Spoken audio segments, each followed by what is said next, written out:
Hi all, this is Thursday morning. പതിവ് പോലെ ആ വിൻഡോ സൈഡിൽ ഇപ്പോൾ ഇരുട്ട് കാണാത്തത് ഞാനിപ്പോൾ വെളുപ്പിന് എണീക്കാറേ ഇല്ല കേട്ടോ. ഒരു 5:30-ക്ക് എണീറ്റുകൊണ്ടിരുന്ന ആളാണ്. പക്ഷേ ഇപ്പോൾ വൈകുന്നേരം ഒരു 4:30-ക്ക് സ്കൂളിൽ നിന്ന് വന്നു കഴിഞ്ഞിട്ട് പിരിവിനിറങ്ങും. പിരിവിനൊക്കെ നടന്നു കഴിഞ്ഞ് ഒരു 7:30 8 മണിയൊക്കെ ആകുമ്പോഴത്തേക്ക് തിരിച്ചെത്തും. പിന്നെ കണക്ക് കൂട്ടലും ബുക്കിലുള്ള എഴുത്തും. നമ്മൾ 2-3 ടീംസായിട്ടാണ് പിരിവിന് പോകുന്നത്. അപ്പോൾ അതൊക്കെ കഴിയുമ്പോഴത്തേക്ക് മണി 8:30 ഒക്കെ ആവും. മാമിയുടെ വക, സേറമോളുടെ അമ്മമ്മയുടെ വക കട്ടൻ കാപ്പിയൊക്കെ ഉണ്ടാവും. അതൊക്കെ കഴിഞ്ഞ് ഇങ്ങ് എത്തുമ്പോഴത്തേക്ക് 8:30 പിന്നെ അടുത്ത സെക്ഷൻ പണികൾ തുടങ്ങുമല്ലോ. നാളത്തേക്കുള്ള പ്രിപ്പറേഷൻസ്, മീൻ വെട്ടൽ, അങ്ങനെയൊക്കെ. അങ്ങനെ ഇതെല്ലാം കൂടെ കഴിഞ്ഞിട്ട് കിടക്കുന്നതിന് മുന്നേ വീഡിയോ എഡിറ്റ് ചെയ്തുകൊണ്ടിരിക്കും. ഇന്നലെ നൈറ്റ് വീഡിയോ എഡിറ്റ് ചെയ്തുകൊണ്ടിരുന്നപ്പം ഫോൺ തലയ്ക്ക് വന്ന് വീണു, ഉറങ്ങിപ്പോയിട്ട്. അപ്പോൾ അതുകൊണ്ടിപ്പോൾ രാവിലെ എണീക്കാനേ പറ്റുന്നില്ല. 5:30-ക്ക് അലാം അടിക്കുമ്പോൾ അത് 6 മണിക്കാക്കും, 6:15-നാക്കും. ഫൈനലി 6:30-ക്കാണ് ഇപ്പോൾ ഉണരുന്നത്. പക്ഷേ ഞങ്ങളുടെ പെരുന്നാൾ തീരുമ്പോഴേക്ക് ഫ്രീ ആവും കേട്ടോ. അതുവരെ ഉള്ളൂ ഈ ബുദ്ധിമുട്ടൊക്കെ. ഉറങ്ങുന്നുമുണ്ടല്ലോ. അപ്പോൾ ഞാനിപ്പോൾ ചെറിയൊരു റീഅലൈൻമെൻറ്റൊക്കെ വരുത്തിയിട്ടുണ്ട്. ക്ലീനിങ് ഒന്നും ഇപ്പോൾ ഞാൻ വീട്ടിൽ ചെയ്യുന്നില്ല, ചെയ്യാൻ സമയം കിട്ടുന്നില്ല. അമ്മയാണിപ്പോൾ അത് ഫുള്ള് ചെയ്യുന്നത്. അമ്മ ഇങ്ങനെ തൂത്തിട്ടേക്കും. ഇതൊക്കെ കൊണ്ടാണ് നമ്മുടെ ഹോം ടൂറ് വൈകുന്നത്. അപ്പോൾ എനിക്ക് വീടൊക്കെ ഒന്ന് ക്ലീൻ ചെയ്ത് മോപ്പ് ചെയ്യാനുള്ള സമയം കിട്ടിക്കഴിഞ്ഞിട്ടേ ഞാൻ ഹോം ടൂറ് ചെയ്യത്തുള്ളൂ. കാരണം അവിടെ ഇവിടെയൊക്കെ ക്ലോത്ത്സും ബുക്സും ഒക്കെയാണ്. കുക്കു സാറിനെ പഠിപ്പിക്കാൻ ഇരുത്തുമ്പോഴേക്ക് എങ്ങനെയൊക്കെയാണെങ്കിലും 8 മണി കഴിഞ്ഞിരിക്കും. പിന്നെ ആ രാത്രി എടുത്ത ബുക്കും പിന്നെ എഴുതി നോക്കാനെടുത്ത ബുക്കും പെൻസിലും അങ്ങനെ ടേബിളിൻ്റെ പുറവും ആകെ വീട് മൊത്തം ഒരു അലങ്കോലമായിട്ട് കിടക്കുകയാണ്. അലങ്കോലം എന്ന് പറഞ്ഞാൽ എൻ്റെ ഫ്രണ്ട്സ് എന്നെ തെറി വിളിക്കും, ഇതൊക്കെയാണോ അലങ്കോലം എന്ന് ചോദിച്ചു. എന്നാൽ എനിക്കതങ്ങനെയാണ്. അവിടെ ഇവിടെ എന്തെങ്കിലും ഇരുന്നാൽ എനിക്ക് അത് അലങ്കോലമാണ്. അപ്പോൾ അത് ഞാൻ ഇതൊക്കെ ഫുള്ള് നീറ്റാക്കിയിട്ട്, പിന്നെ എല്ലാ വർഷവും ഇവിടെയുള്ള പരിപാടിയാണ്, എനിക്കുള്ള പരിപാടിയാണ്. സെപ്റ്റംബർ 8-ാം തീയതിയാണ് മാതാവിൻ്റെ ദിവസം, പെരുന്നാൾ വരുന്നത്. അപ്പോൾ സെപ്റ്റംബർ 8 കഴിഞ്ഞിട്ട് വരുന്ന സൺഡേ, അല്ലെങ്കിൽ സെപ്റ്റംബർ 8 ഒരു സൺഡേ ആണെങ്കിൽ അന്ന്. ഇത്തവണ സെപ്റ്റംബർ 8 ഒരു സൺഡേ ആണ്, അന്നാണ് പെരുന്നാൾ വരുന്നത്. ഹിന്ദുസൊക്കെ കർക്കിടകത്തിനൊക്കെ വീട് ക്ലീൻ ചെയ്ത് ചിങ്ങം 1 ആകുമ്പോഴേക്ക് എല്ലാം നീറ്റാക്കുന്നത് പോലെ പെരുന്നാളിനോടനുബന്ധിച്ചാണ് എൻ്റെ ഡീപ്പ് ക്ലീനിങ് ഒക്കെ ഞാൻ ചെയ്യാറ്. ഷീറ്റ്സൊക്കെ മാറ്റി വീട്ടിലെ കേർട്ടൻസൊക്കെ മാറ്റുന്നത് ഈ ഒരു സമയത്താണ്. അറൗണ്ട് ഓഗസ്റ്റ് 30 ഒക്കെ ആകുമ്പോഴത്തേക്ക് അത് ചെയ്യും. സെപ്റ്റംബർ 1 കുക്കു സാറിൻ്റെ ബർത്ത്ഡേ ആണ്. അത് കഴിഞ്ഞിട്ടാണല്ലോ പെരുന്നാൾ. അപ്പോൾ അത് രണ്ടിനും മുമ്പേ എൻ്റെ പണികൾ തീർക്കാനായിട്ട് ഞാൻ ഡീപ്പ് ക്ലീനിങ് ഒക്കെ അതിന് മുമ്പെയാണ് ചെയ്യുന്നത്. അപ്പോൾ എൻ്റെ ഈ പരിപാടിയൊക്കെ കഴിഞ്ഞിട്ട് നമുക്ക് ഹോം ടൂറും കാണാം കേട്ടോ. അതുകൊണ്ടുകൂടിയാണ് ഞാൻ ഈ വീട് ക്ലീൻ ചെയ്യുന്നതോ അല്ലെങ്കിൽ മുറ്റം തൂക്കുന്നതോ ഒന്നും ഇപ്പോഴത്തെ വീഡിയോയിൽ ഇൻക്ലൂഡ് ചെയ്യാത്തത്. അപ്പോൾ പിന്നെ ഹോം ടൂർ കാണുമ്പോഴത്തേക്ക് നിങ്ങൾക്ക് പ്രത്യേകിച്ച് കാണാൻ ഇതിൻ്റെ അകത്തൊന്നും ഉണ്ടാവില്ല. അതുകൊണ്ട് ആ സസ്പെൻസ് അവിടെ ഇരിക്കട്ടെ. അപ്പോൾ ഇന്നത്തേക്ക് ലഞ്ചിന് ഞാൻ റൈസ് കുക്കറിൽ വെച്ചിട്ടുണ്ട്. ഒരു എരിശ്ശേരിയാണ് ഉണ്ടാക്കാൻ പോകുന്നത്. ചെറുപയറും മത്തങ്ങയിട്ടാണ് യൂഷ്വലി എരിശ്ശേരി ഉണ്ടാക്കുന്നത്. മത്തങ്ങയില്ല, അതുകൊണ്ട് ക്യാരറ്റ് ഇട്ട് എരിശ്ശേരി ഉണ്ടാക്കുക. ഇന്നലെ എല്ലാവരും പേഴ്സണലായിട്ട് മെസ്സേജ് അയച്ചും വിളിച്ചും ഒക്കെ ചോദിക്കുന്നുണ്ടായിരുന്നു, കടൽ ഓക്കെ ആയോ, നിങ്ങൾ ഓക്കെ ആണോ, സേഫ് ആണോ എന്നൊക്കെ. എല്ലാം ഓക്കെ ആണ് കേട്ടോ. രാവിലത്തെ ഈ കോളിളക്കമൊക്കെ കഴിഞ്ഞിട്ട് പിന്നൊരു 9 മണിയൊക്കെ അടുപ്പിച്ച് മിനിയാൻറ്റി എല്ലാവർക്കും പിന്നെയും മെസ്സേജ് ഇട്ടിട്ടുണ്ടായിരുന്നു. കാറ്റ് ഇനിയും വരുന്നുണ്ടെന്ന് പറഞ്ഞൊരു അലേർട്ട് മെസ്സേജ് വന്നത് മിനിയാൻറ്റിയും മനീജാസിനും ഒക്കെ ഷെയർ ചെയ്യുന്നുണ്ടായിരുന്നു ഫാമിലി ഗ്രൂപ്പിലൊക്കെ.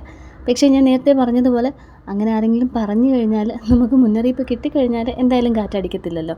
പിന്നെ ഇവിടെ വലിയ പ്രശ്നങ്ങളൊന്നും ഉണ്ടായിട്ടില്ല.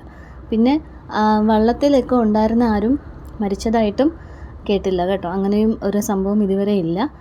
എനിക്ക് തോന്നുന്നു ആൾക്കാർ നീന്തി രക്ഷപ്പെട്ടിട്ടുണ്ടാവും. വള്ളം അവർക്ക് അത് പാടാണല്ലോ, അത്രയും വലിയൊരു വള്ളവും കൂടെ അവർ പിടിച്ചിങ്ങ് കരയ്ക്ക് കൊണ്ടുവരിക എന്നുള്ളത്.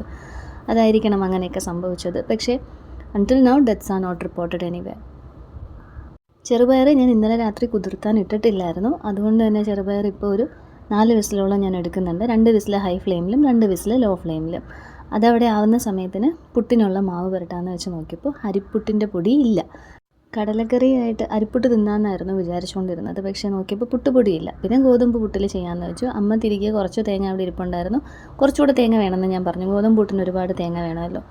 ഇവിടെ പ്രശ്നമൊന്നും ഇല്ലയെന്ന് പറഞ്ഞിട്ട് എന്താണ് ഇപ്പോൾ കടലിൻ്റെ ഒച്ചയെന്ന് നിങ്ങൾ വിചാരിക്കുന്നുണ്ടാവും. വേവ്സ് കുറച്ച് ഹൈ ആയിട്ട് തന്നെയാണ് അടിക്കുന്നത് കേട്ടോ. തിര നല്ല കൂടുതലാണ്. പക്ഷേ വേറെ പ്രശ്നങ്ങളൊന്നുമില്ല. ഇന്നലത്തെ അത്രയും കടലിനെ കാണാനായിട്ടൊരു ഭീകരതയൊന്നുമില്ല. ആളിത്തിരി കാമായിട്ടൊക്കെ ഉണ്ട്. പിന്നെ ഇത് ഞാൻ പറഞ്ഞല്ലോ, ഒരു ശരിക്കും മത്തങ്ങ ഇല്ലാത്തതുകൊണ്ട് നമ്മൾ ക്യാരറ്റ് ഇട്ടുണ്ടാക്കുമെന്ന്. ക്യാരറ്റോ പഴുത്ത പപ്പായയോ ഒക്കെ ഇട്ടുണ്ടാക്കാം കേട്ടോ.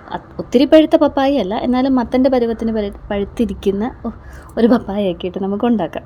അപ്പോൾ പയർ വെന്തു, അതിലേക്ക് അരിഞ്ഞു വെച്ചിരിക്കുന്ന ക്യാരറ്റും ചെറിയുള്ളിയും പിന്നെ 2 മുളകും കൂടെ ഞാൻ അതിൻ്റെ അകത്ത് കീറിയിടുന്നുണ്ട്. ഇനി ഇതെല്ലാം കൂടെ ചേർത്തിട്ട് ലേശം വെള്ളം വേണമെന്ന് തോന്നിയാൽ ഒഴിച്ചിട്ട് ഒരു വിസിലും കൂടെ അടിക്കണം. പിന്നെ തത്തയ്ക്ക് പേരിട്ടോന്ന് ചോദിച്ചില്ലേ, ഒരു സാഡ് ന്യൂസ് ഉണ്ട് കേട്ടോ. തത്ത പറന്നുപോയി. ഈ വീഡിയോയ്ക്ക് ഞാൻ ഓഡിയോ ആഡ് ചെയ്യുന്ന സമയത്ത് തത്ത ഇവിടെ ഇല്ല, പക്ഷേ ഈ വീഡിയോയിൽ നമ്മുടെ തത്തമ്മയുണ്ട്. ഇന്ന് ഭയം പറഞ്ഞ് ഞാൻ ഇറങ്ങിയിട്ട് തിരിച്ചു വന്നപ്പോൾ ആൾ ഇതിൻ്റെ അകത്തില്ല. കൂട്ടിൻ്റെ അകത്ത് ഫുഡ് വയ്ക്കുന്ന ഒരു ചെറിയ ഗ്യാപ്പിൽ കൂടെ ആൾ എസ്കേപ്പായി. ഇത് ഇന്നലെ ഞാൻ വേവിച്ച് വെച്ചിരുന്ന കടലയാണ്, നിങ്ങൾ കണ്ടതാണല്ലോ. അതിലേക്ക് കുറച്ച് കടല ഇതിന്ന് തന്നെ എടുത്ത് അരച്ച് ചേർക്കുന്നുണ്ട് കേട്ടോ. ഇതിന്ന് തന്നെ എടുത്തതുകൊണ്ടാണ് ആ പൊടികളുടെയൊക്കെ കളറാണ് ആ അരച്ച കടല ആ നിറത്തിലിരിക്കുന്നത്. മിക്സിയിലൊന്ന് ഇത്തിരി വെള്ളവും കൂടി ഒഴിച്ച് അരച്ചിട്ട് അത് തിരിച്ച് കടലക്കറിയിലേക്ക് ഇട്ട് കൊടുത്തിട്ട് ഇനി ഇതൊന്ന് തിളപ്പിച്ചെടുക്കുന്നുണ്ട്. അതങ്ങനെ തിളയ്ക്കുമ്പോൾ അതിൻ്റെ അകത്തേക്ക് എൻ്റെ വീക്ക്നെസ്സായ ലേശം പഞ്ചസാരയും കുറച്ച് വൈറ്റ് വിനിഗറും കൂടെ ഒഴിക്കുന്നുണ്ട്. ബ്രേക്ക്ഫാസ്റ്റിൻ്റെ കറികൾക്ക് ഇത്തിരി മധുരം എനിക്കിഷ്ടമാണെന്നല്ല, അതൊരു ടേസ്റ്റാണ്. ട്രൈ ചെയ്ത് നോക്കിക്കോ. ഇനി കടലക്കറി താളിക്കാനായിട്ട് കടുകും കറിവേപ്പിലയും വെളുത്തുള്ളിയും 2 വറ്റൽമുളകും കുറച്ച് ചുവന്നുള്ളിയും പിന്നെ ഇത്തിരി കാശ്മീരി മുളക് പൊടിയും കൂടെ എടുത്തിട്ടുണ്ട്. അപ്പോൾ ഇന്നത്തെ ഉച്ചയ്ക്കത്തെ ലഞ്ചിൻ്റെ മെനു ചോറും എരിശ്ശേരിയും ചിക്കൻ പൊരിച്ചതും പപ്പടം കാച്ചിയതാണ് കേട്ടോ. പപ്പടം കാച്ചിയതാണ്. അവൻ്റെ മേളിൽ ഇപ്പോൾ 2-3 ദിവസമായിട്ട് നിങ്ങൾ കാണുന്ന ആ പിങ്ക് ഡബ്ബയിൽ പപ്പടമാണ്. ഞാൻ വൈകുന്നേരമോ അല്ലെങ്കിൽ എന്തെങ്കിലും ചെയ്തുകൊണ്ടിരിക്കുമ്പോഴൊക്കെ ഞാൻ അമ്മയടുത്ത് പറയും 2 പപ്പടം കാച്ചി വയ്ക്കണം. അപ്പോൾ പിറ്റേ ദിവസം എന്തിൻ്റെയെങ്കിലും കൂടെ അതങ്ങ് പൊക്കോളും. ഇത് എരിശ്ശേരിയുടെ അരപ്പ് അമ്മ അരച്ച് തന്നതാണ് കേട്ടോ. തേങ്ങ, ജീരകം, ഒരു വെളുത്തുള്ളി, ഒരല്ലി വെളുത്തുള്ളി, ലേശം ചെറിയുള്ളി, ഒരു ചെറിയ പച്ചമുളക്, പിന്നെ കുറച്ച് മഞ്ഞൾപ്പൊടി, പിന്നെ ഉപ്പും. പയറും ക്യാരറ്റും ഉള്ളിയൊക്കെ വെന്ത ആ ഒരു കൂട്ടിലേക്ക് അത് ആഡ് ചെയ്ത് കൊടുത്തിട്ട് അതിൻ്റെ കൂടെ ആ ജാറ് കഴുകി ഇത്തിരി വെള്ളവും കൂടെ ചേർത്ത് കൊടുത്തിട്ടുണ്ട്. അത് തിളയ്ക്കുമ്പോഴേക്ക് നമ്മുടെ കടലക്കറിയിലേക്ക് താളിച്ചിടാനുള്ളതായി അതിട്ടു. നല്ല സ്പൈസി തിക്ക് ഗ്രേവി ആയിട്ടുള്ള കടലക്കറി റെഡി ആയിട്ടുണ്ട്. അമ്മ ഇതിനിടയ്ക്ക് ചോറ് അടച്ചിട്ട് കേട്ടോ. ഇന്നത്തെ ചോറും വെന്ത് പോയി. ഞങ്ങളവിടെ സൊറയും പറഞ്ഞ് നിന്ന് കിച്ചണിൽ. പക്ഷേ കുഴപ്പമില്ല, അല്ലെന്ന് അങ്ങനെ കുക്കു ആയാലും പെട്ടെന്ന് തിന്നാൻ പറ്റുമെന്നും പറഞ്ഞങ്ങ് കഴിച്ചോളും. ഇത് എരിശ്ശേരി താളിക്കാനായിട്ട് വെളിച്ചെണ്ണ, കടുക്, കറിവേപ്പില, വെളുത്തുള്ളി, പിന്നെ ഇതിൽ ഞാൻ ചെറിയുള്ളി ഇടുന്നില്ല, ഇനി എനിക്ക് ഉരിക്കാൻ വയ്യ, സമയവും താമസിക്കുന്നു. വറ്റൽമുളക്, ലേശം കാശ്മീരി മുളക് പൊടി, എരിശ്ശേരിയും താളിച്ചിട്ടു. അപ്പം ഇത് എരിശ്ശേരി താളിക്കുന്നത് ബബിയാൻറ്റി ഒരു എന്നെക്കാളും അടിപൊളി കുക്കാണ് കേട്ടോ. ബബിയാൻറ്റി പറയുന്നേക്കാം തേങ്ങ ഇത്തിരി വറുത്ത് ചേർക്കണം എന്ന്. പക്ഷേ എനിക്കത് അങ്ങോട്ട് കത്തിയില്ല. എപ്പോഴെങ്കിലും ബബിയാൻറ്റീനെ ഇവിടെ വിളിച്ച് ചെയ്യിപ്പിക്കണം, എന്നിട്ട് കണ്ടുപിടിക്കണം. ആൻറ്റി ഇടയ്ക്കൊക്കെ വന്ന് കുക്ക് ചെയ്ത് തരും കേട്ടോ. എനിക്ക് ചില ടേസ്റ്റൊക്കെ ഞാൻ പറഞ്ഞില്ലേ, പലരും വെക്കുന്ന പല കറികളും എനിക്കിഷ്ടമാണ്. ബബിയാൻറ്റി വെക്കുന്ന കറികളൊക്കെ എനിക്കിഷ്ടമാണ്. പിന്നെ മിനിയാൻറ്റി വെക്കുന്ന തേങ്ങ അരച്ച മീൻ കറി എനിക്കിഷ്ടമാണ്. ലില്ലിയമ്മച്ചി വെക്കുന്ന എല്ലാ കറികളും ഇഷ്ടമാണ്. പിന്നെ മാമി ഉണക്ക മുളകിടുന്നത് ഇഷ്ടമാണ്, സേറമോളുടെ അമ്മ. അപ്പോൾ ഈ ഐറ്റംസൊക്കെ വരുമ്പോഴത്തേക്ക് ഞാൻ ഇങ്ങനെ പോയി ഇരന്ന് അവരെ കൊണ്ട് ചെയ്യിപ്പിക്കും ആ രുചിയോടെ കഴിക്കാനായിട്ട്.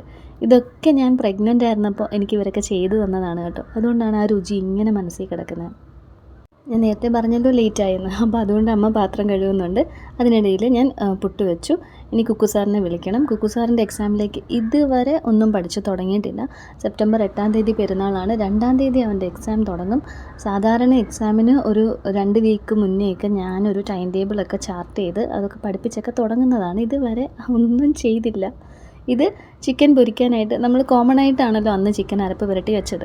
അപ്പോൾ പൊരിക്കാനുള്ള ചിക്കനിലേക്ക് കുറച്ചുകൂടെ ഗരം മസാല, കുറച്ച് പെപ്പർ പൗഡർ, കുറച്ച് ചിക്കൻ മസാല, കുറച്ച് കാശ്മീരി മുളക് പൊടി, പിന്നെ ഒരു മുട്ടയും കൂടെ ചേർത്ത്, ഞാൻ ഇന്നലെയും പറഞ്ഞല്ലോ നമുക്ക് KFCയിലെ ഒരു ആരോ ബന്ധുവൊക്കെ ആയിട്ട് നമുക്ക് കിട്ടുമെന്ന്, ആ മുട്ടയും കൂടെ ചേർത്ത് നന്നായിട്ട് മിക്സ് ചെയ്തിട്ട് ഇതൊന്ന് പൊരിച്ചെടുക്കുന്നുണ്ട്. ഇന്നും വേറെ എരിവുള്ള കറികളൊന്നും ഇല്ലല്ലോ. എരിശ്ശേരിയുടെ കൂടെ ഇച്ചിരി എന്താ പറയുന്നത്, ഇച്ചിരി പൊലിമയും ഇതൊക്കെ വേണമല്ലോ ഫ്രൈക്ക്.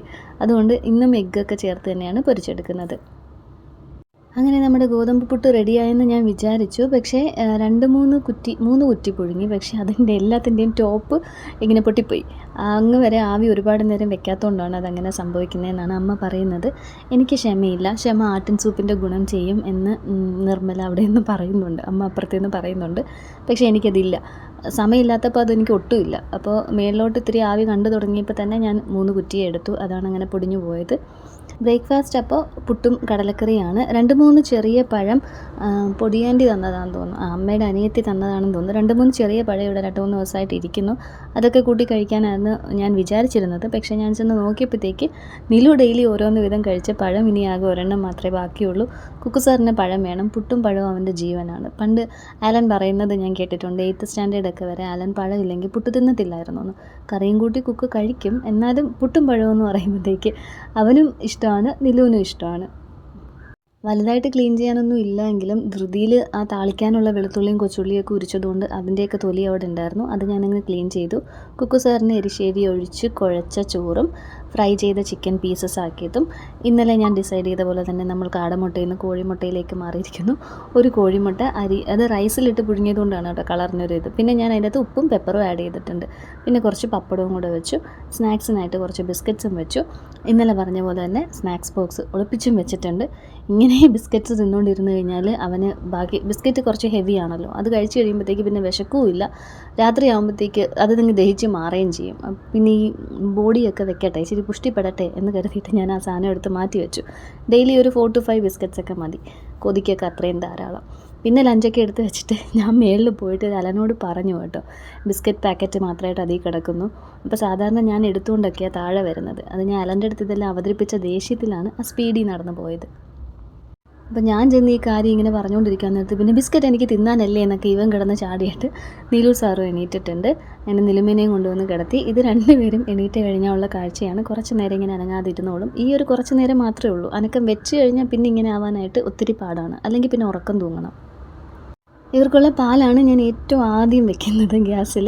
കാരണം നിലു എണീറ്റ് കഴിഞ്ഞാൽ അപ്പോഴേ പാല് വേണം. ഇതിപ്പോൾ ഞാൻ കുക്കുവിന് വാരി കൊടുക്കുന്നത് കണ്ടത് കൊണ്ടുള്ള അസൂയ മാത്രമാണ്. ഒരു 2-3 പിടി കഴിച്ചാലായി. അവനിങ്ങനെ അടങ്ങിയിരുന്നൊന്നും കഴിക്കത്തില്ല. ഇപ്പോൾ ഇറങ്ങി പുറത്ത് പോകണമെന്ന് പറയും. പിന്നെ അമ്മയായിട്ട് വെളിയിൽ പോയിട്ടായിരിക്കും ബാക്കിയൊക്കെ കഴിക്കുന്നത്. പിന്നെ ഉണ്ടായിരുന്ന ഒരു പഴത്തിൻ്റെ പകുതി എടുത്തിട്ടാണ് ഞാൻ കുക്കുവിന് ഇപ്പോൾ പുട്ടും പഴവുമായിട്ട് കൊടുക്കുന്നത് കേട്ടോ. ഈ കേട്ടോ എന്ന് ഇടയ്ക്കിടയ്ക്ക് പറയാതിരിക്കാൻ ശ്രദ്ധിക്കണം എന്നൊരു ചേച്ചി പറഞ്ഞായിരുന്നു. പക്ഷേ എനിക്കത് മാറ്റാൻ പറ്റുന്നില്ല കേട്ടോ.